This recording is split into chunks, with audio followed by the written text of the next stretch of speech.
Amigos terceiranistas, tudo bom? Vamos embora com nossa aula de filosofia?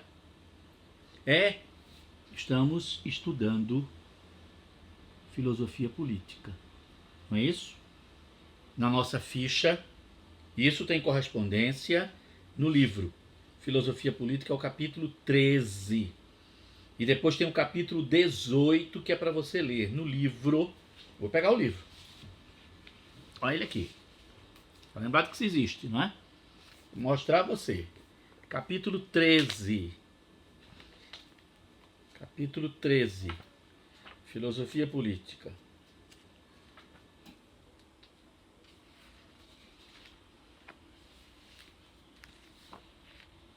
Tá vendo? Filosofia política. Você precisa ler esse capítulo. Capítulo 13 do livro. E depois, capítulo 16, 17, capítulo 18. Tá aqui. O Estado e o poder.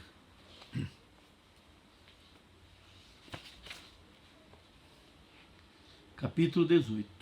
Então, o capítulo 13 e o capítulo 18 tem os assuntos que a gente está vendo na ficha e que você precisa aprofundar aqui, lendo. Não é isso? É importante. Lembrando que estamos fazendo também os comentários dos Enems em anos anteriores. Não é isso? E aí o que é que acontece? Questões de filosofia aparecem nessa revisão, nesse comentário. É importante você ver, resolver provas de anos anteriores é sempre muito bom. Vamos ver o que é que a gente viu disso daqui. Na primeira parte, origens da filosofia política. Nós vimos a evolução da filosofia política ao longo de praticamente 1500 anos. Começamos lá na Grécia Antiga, o aparecimento da democracia, as ideias políticas em Sócrates, Platão, Aristóteles. Chegamos à Idade Média com Santo Agostinho, Tomás de Aquino. Falamos sobre Dante de Alighieri, que defendia a monarquia. Não está escrito aí, mas tem no livro. Falamos sobre os pensadores da Idade Moderna, capítulo 13 do livro. Aí a gente fala de Maquiavel, Thomas Hobbes, com Leviatã.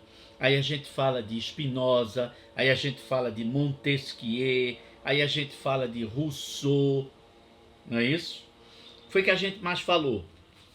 Já nessa página de cá, Política e Poder, a gente falou sobre Karl Marx e Friedrich Engels, cujas ideias políticas, né, geraram a utopia, porque nunca se realizou, do surgimento de um Estado governado por trabalhadores. Né? Através de uma revolução proletária, se estabeleceria uma ditadura do proletariado, o governo dos trabalhadores. Isso seria o governo mais democrático que existiria. E aí o capitalismo terminaria por desaparecer. A ideia é boa, mas até agora não funcionou conforme Marx e Engels imaginaram. E aí a gente viu que no século XX um monte de pensadores vão aparecer. O primeiro que a gente cita é o italiano Norberto Bobbio e o inglês Bertrand Russell, que falam sobre o que é o poder e o que é o exercício do poder. Aí a gente viu que existem três formas de se exercer o poder dentro de uma sociedade, o que a gente chama de poder social. O poder econômico, que é o poder baseado na posse, na propriedade dos bens de capital, né? Ou seja, quem tem a propriedade dos meios de produção, manda. Quem não tem, obedece.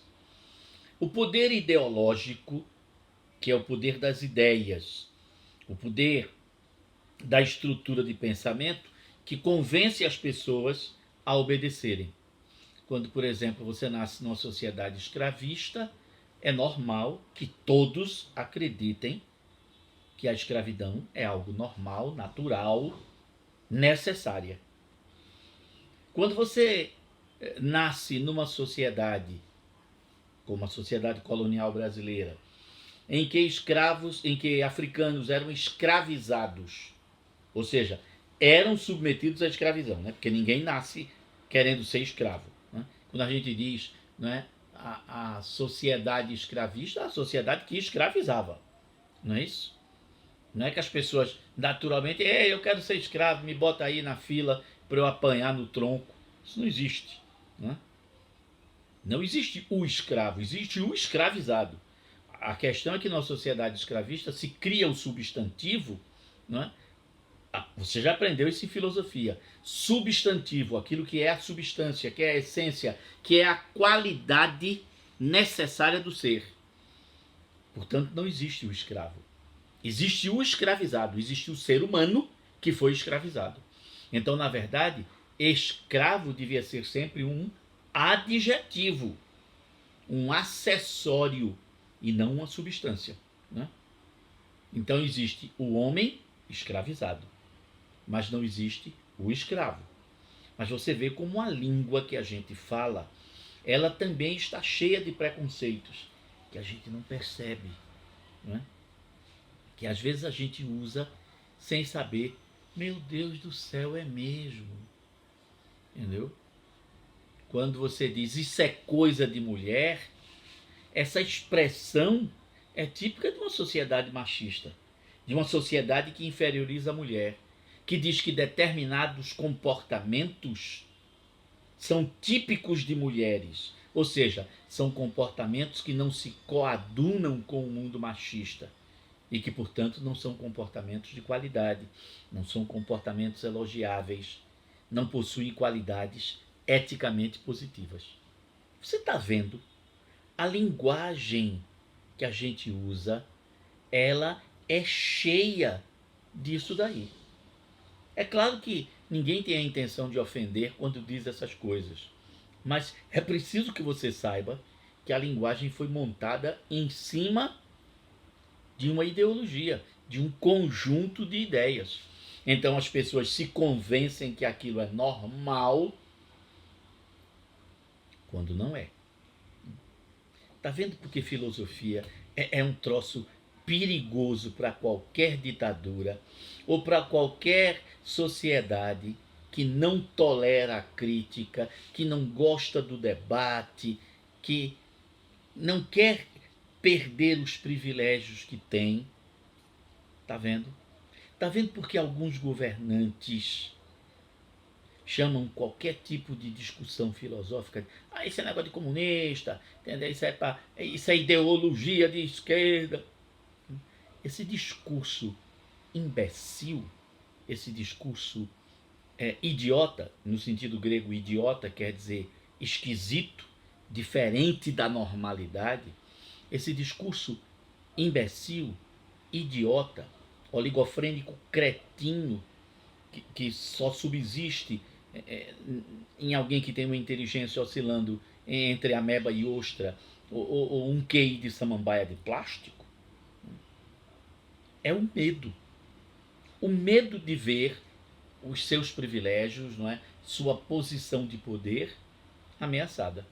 Daí o poder ideológico, você está vendo como ele é importante, porque as pessoas se submetem sem perceber que estão sendo dominadas. E por último, nos diz Bertrand Russell e Norberto Bobbio, existe o poder político, a posse dos mecanismos de coerção social, as leis, os códigos, as normas jurídicas, as forças militares, que obrigam as pessoas que não querem obedecer a obedecerem. Não é isso?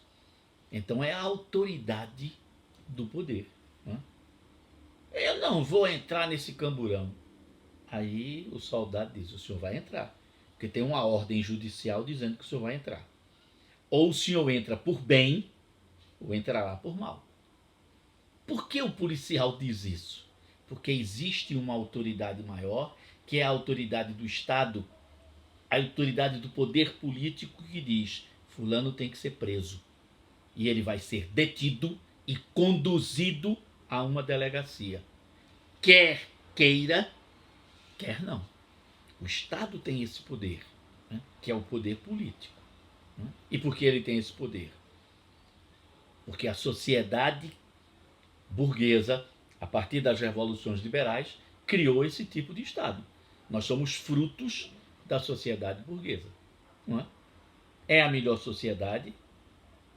Talvez não. Talvez a gente encontre a formulação, a teorização de uma outra sociedade. Mas é essa que a gente vive. A gente pode aperfeiçoá-la. Não precisa necessariamente destruí-la. Ou talvez tenhamos que destruí-la para criar uma outra sociedade.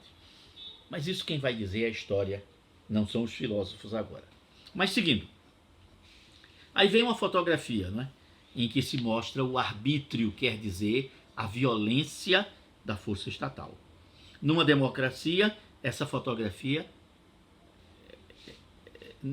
reflete uma coisa que é proibida, um crime, não é? Você não pode, ao deter alguém, ao prender alguém, vendar os olhos dessa pessoa. Ela tem que saber para onde ela vai. E chegando na delegacia, ela tem direito a ter um advogado e a dar um telefonema para dizer à família onde está e pedir ajuda. Ainda que seja o criminoso mais monstruoso do mundo, as democracias funcionam assim. Aqui você vê, não é?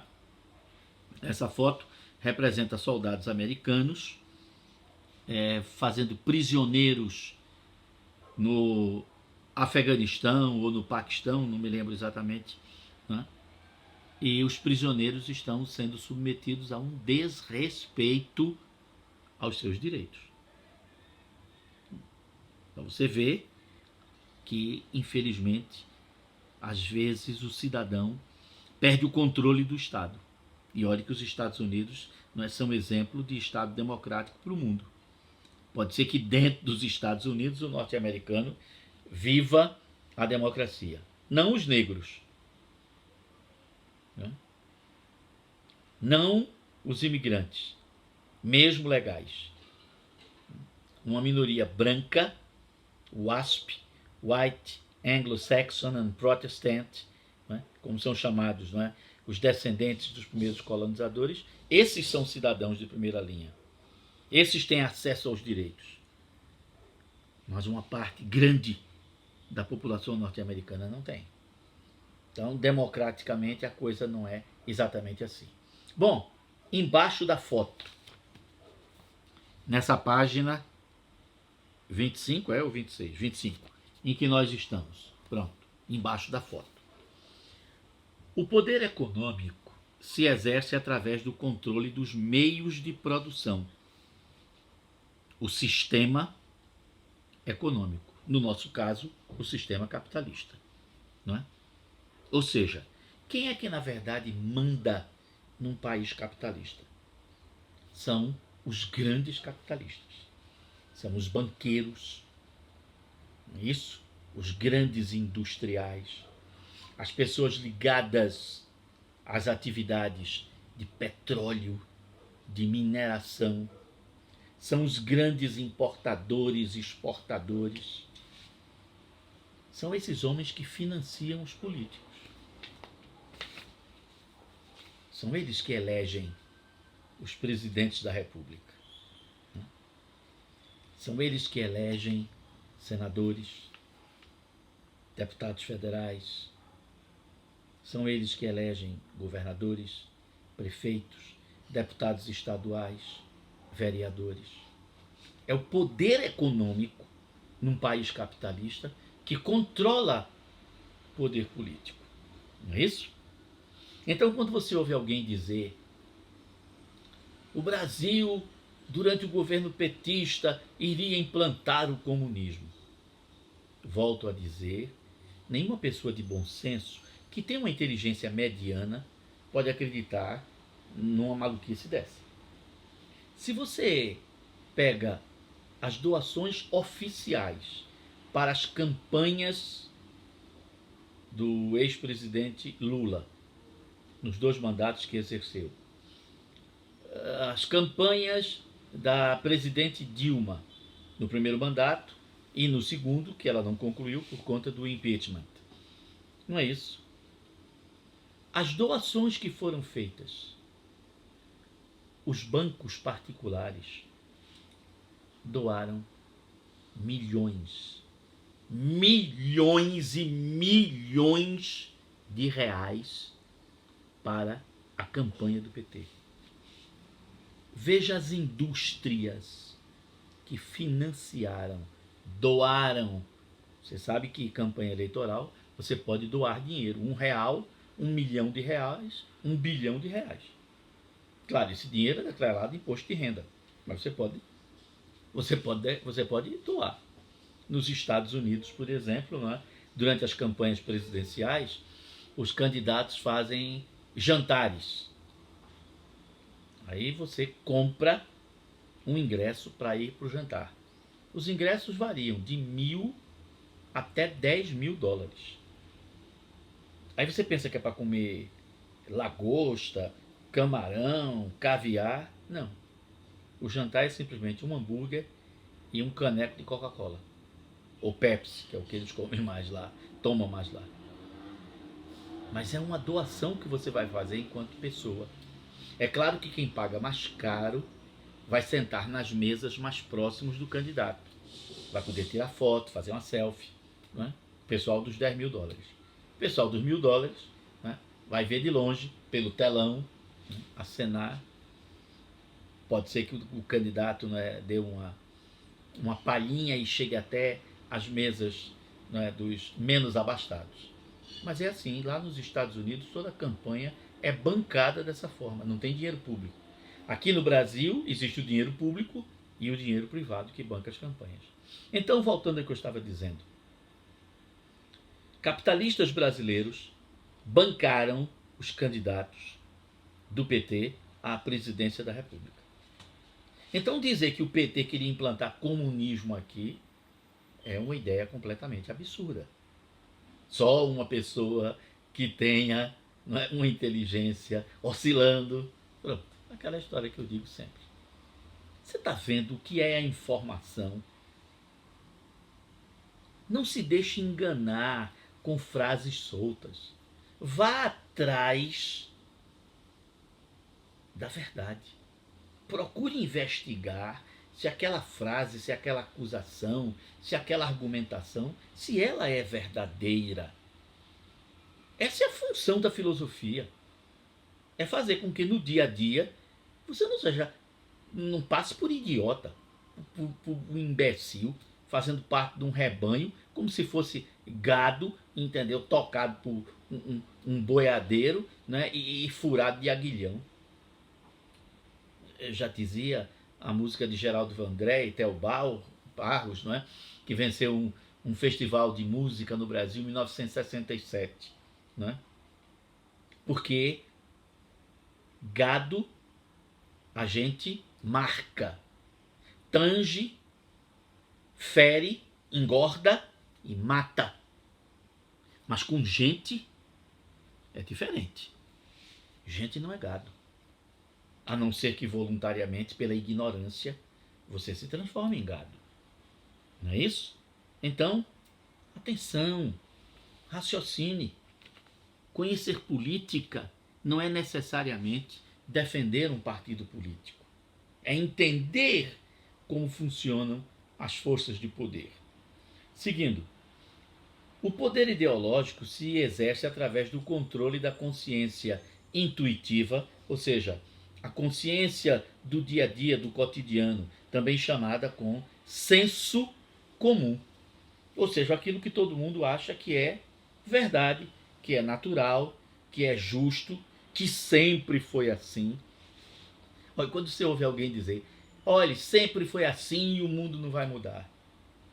Menino, quando você estuda a história, né, e começa das pirâmides do Egito até as Torres Gêmeas, você dizer que o mundo sempre foi assim, não é possível. Então você está cego, surdo, mudo, sem olfato, sem tato e sem paladar. Porque não é possível que as pessoas estudando história digam que o mundo sempre foi assim. Isso é uma frase completamente louca, completamente sem sentido.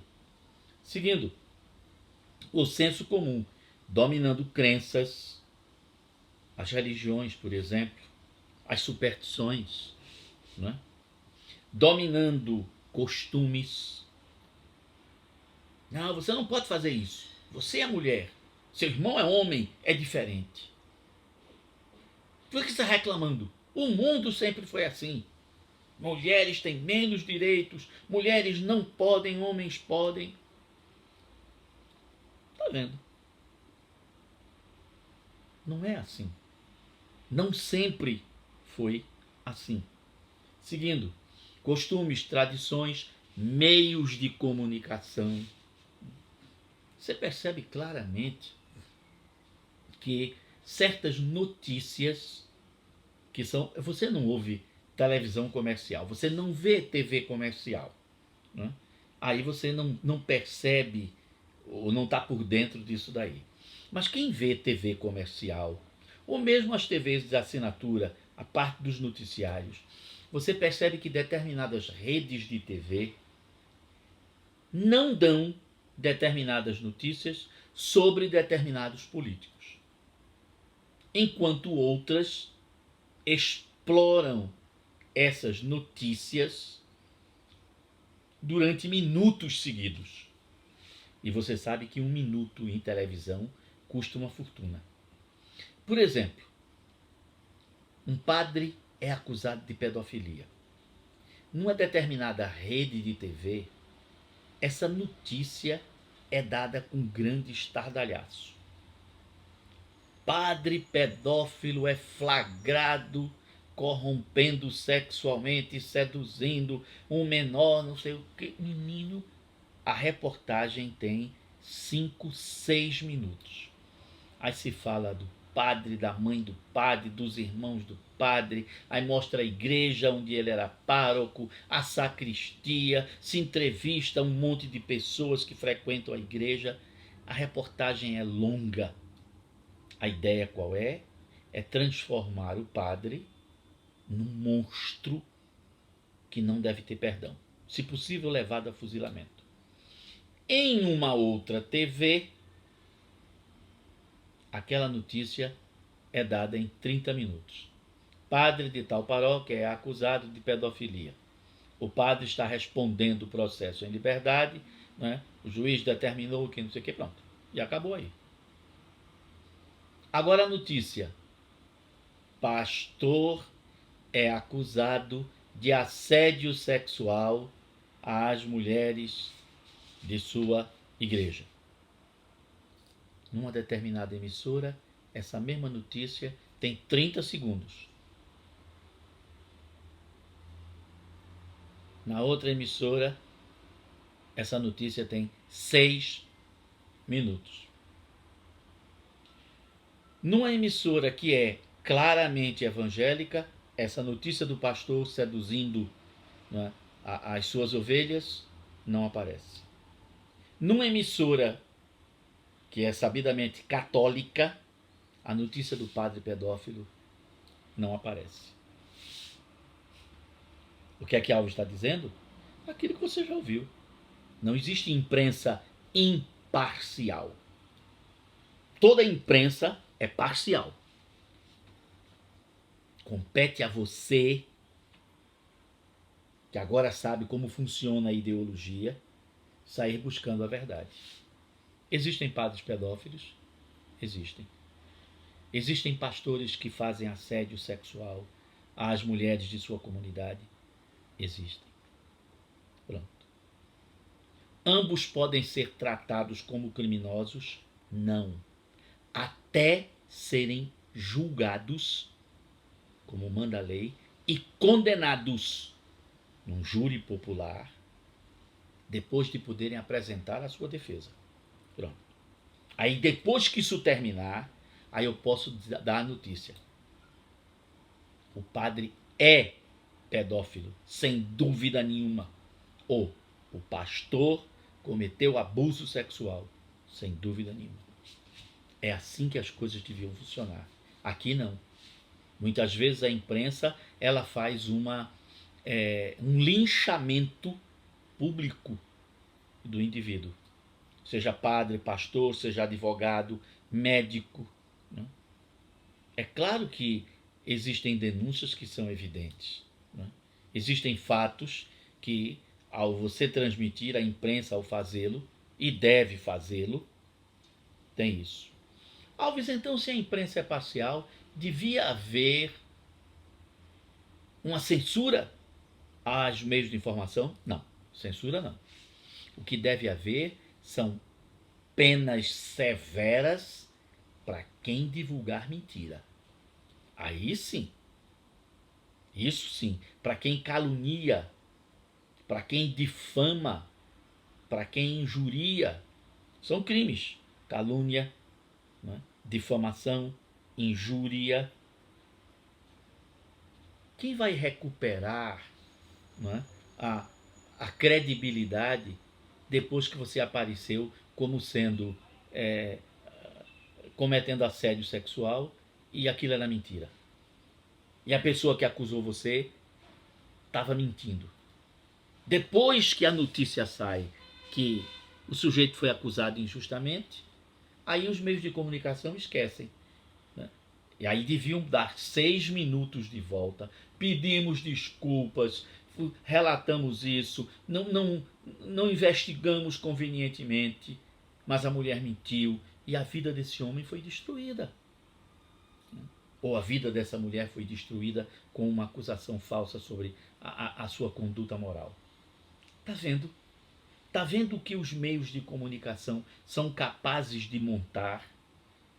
Eu não preciso nem dizer a vocês o que é a internet, o que os meios de comunicação social, né, virtuais são capazes de fazer com o linchamento, né, com o bullying, né, com a violência contra as pessoas.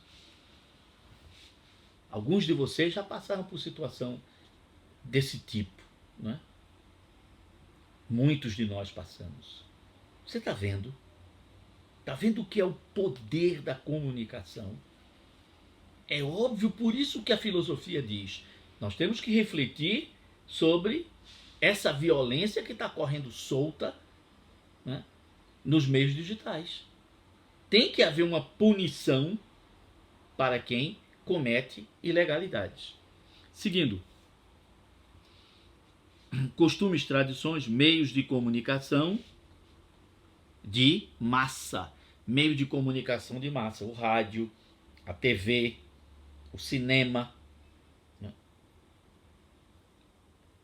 revistas, jornais. Aí eu estou citando, né? Meios de comunicação de massa como rádio, TV, cinema, vídeos, né? Generalizando a internet, né? Os meios digitais. Pronto. E o poder político se exerce através dos controles do aparelho estatal. Aparelho estatal são as instituições, os órgãos, né? Ministérios, por exemplo, né? Delegacias. O controle do aparelho estatal, exercido pelos governantes. Que são os governantes?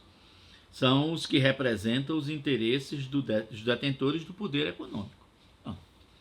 Na verdade, nos países capitalistas, um presidente da República, como no Brasil, nos Estados Unidos, um primeiro-ministro, como na Inglaterra, na Itália, na Espanha, eles, na verdade, são office boys, moleques de recado dos interesses econômicos. Alguém já viu algum banco pagar uma indenização milionária pelo prejuízo que causou a uma pessoa? Sabem por que isso não acontece? Porque quem pode punir um banco é o Banco Central. Todas as acusações que você tem com um banco passam pelo Banco Central. Então o Banco Central é que vai criar condições para que a justiça puna um banco. Ora, você já percebeu que é colocar, né, leões para julgarem leões. Um leão vai ser julgado porque ele matou uma zebra. E quem serão os membros do júri? 7 leões. Quem é o juiz? Um leão. E o promotor? Outro leão. E os advogados de defesa? Leões também. Quem vai fazer a cobertura nos meios de comunicação? Leões. Alguém imagina, aposta que o leão acusado de comer uma zebra vai ser condenado por assassinato, por monstruosidade? Nem a pau. Isso não vai acontecer. Pronto. Então, dentro de um sistema capitalista, a coisa mais complicada do mundo é você conseguir punir uma grande empresa, uma grande corporação industrial, né? Principalmente se ela for multinacional. Aí é que o negócio vai ser mais difícil. Punir um banco é muito complicado. Tá vendo? Tá vendo? Isso são os países democráticos. Eu estou falando de países democráticos, não estou falando de ditadura. Em ditadura você nem abre a boca para reclamar. Os países democráticos, pelo menos, você reclama. Alves, mas eu ouvi falar que em determinados momentos, em algumas ocasiões, grandes empresas foram punidas. É verdade. Né? E isso termina, é importante que aconteça também, dentro do capitalismo, para criar a ideia de que a lei é igual para todos. Né? E todo pobre miserável sonhar que pode acionar um grande banco, uma empresa multinacional e ganhar. Então, muitas vezes, a propaganda para dizer, olha, a Vale foi condenada no caso de Brumadinho, não sei o que, etc e tal. Mas ela continua tendo outros privilégios que você, gente comum, não tem. Seguindo. Como o Estado exerce esse poder? Por meio dos órgãos que compõem o Estado, as Forças Armadas e as Forças Policiais, os tribunais de justiça, o poder legislativo que faz as leis. Você já notou que não é você, trabalhador, que cria leis para aumentar o seu salário. Essa lei é criada pelo poder legislativo. Mas quem aumenta a remuneração dos deputados? Os deputados. Quem aumenta a remuneração dos vereadores? Os vereadores. Quem aumenta a dotação, a remuneração dos senadores? Os senadores. Quem diz quanto vai se gastar com o Tribunal de Justiça em Pernambuco? Os desembargadores do Tribunal de Justiça. Eles apresentam o custo do ano que vem e enviam a mensagem para a Assembleia Legislativa. A Assembleia Legislativa examina, bate boca, discute e aprova. Pronto. Quem diz que os deputados têm que ter automóveis de luxo? Os deputados. Quem diz que os vereadores têm que ter 11, 13 assessores dentro do seu gabinete? Os vereadores. Quem diz que um senador tem direito a ter? Os senadores. Você já viu algum presidente da República dizer: eu vou morar no meu apartamento, em Brasília, pago com o meu dinheiro? Ouviu isso? Existem países onde os governantes têm menos privilégios? Existem sim. Né? Suécia, Noruega, Dinamarca, Finlândia, Bélgica, Holanda, Suíça. Tem. É possível a gente reduzir esses privilégios que os governantes no Brasil têm? É possível sim. Não vou dar receita agora. Estou apenas dizendo que é possível. Fechando aí, então, ministérios, empresas estatais como a Petrobras. Quem é que diz ao consumidor quanto é que ele vai pagar pela gasolina que vai colocar no automóvel para poder trabalhar? É ele que tem o automóvel? Não. É a Petrobras. E baseada em que ela determina que a gasolina deve custar 6, 6,50, 7,50 no momento que a gente está vivendo? São os critérios da Petrobras. E você não pode reclamar? Reclamar pode. E isso vai mudar? Não, não vai mudar não. E isso é um Estado democrático. É possível mudar isso? É possível sim. Seguindo, para Norberto Bobbio, o poder político é o mais importante. E por isso é o mais eficaz. É ele que, no fim das contas, faz com que você obedeça. Pronto. Parece que eu estou dizendo que o Estado é uma coisa monstruosa. Olhe, não. Quem está dizendo isso é Hobbes, que chamava o Estado de o Leviatã. Você viu, não é? Um monstro bíblico que devora tudo. Muito bem, virando a página. E na próxima aula a gente vai estudar o Estado. Até lá então.